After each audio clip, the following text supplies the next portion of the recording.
Hazrat ibn Shihab has reported with two authorities from Hazrat Urwa bin Zubair and he from Marwan and Hazrat Miswar bin Makhrama.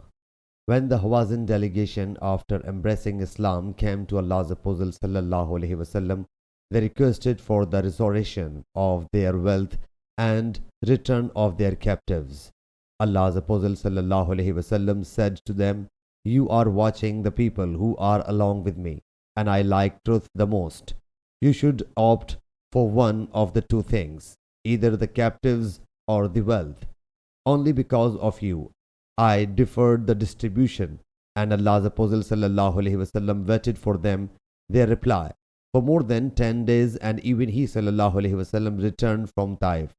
When it clearly transpired on them that Allah's Apostle sallallahu alaihi wasallam would return them only one thing, they submitted, "Return us the captives." So Allah's Apostle sallallahu alaihi wasallam stood amidst the Muslims, glorified Allah Jalla Jalaluhu as He Jalla Jalaluhu deserves, then said, "To proceed, your brothers have come to us after repenting. I think that I should return them their captives.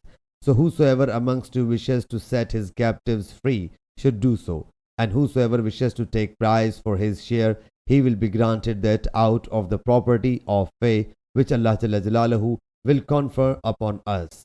All of them submitted, "O Allah's Apostle sallallahu alaihi wasallam, we are ready to return the captives willingly."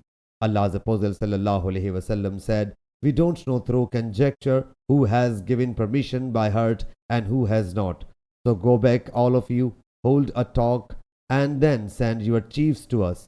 So the people went back, discussed it with their chiefs. Thereafter the chiefs came and said that the people were wholeheartedly giving the permission. It is what I, Ibn Shihab, came to know about the captives of the Hawazin tribe.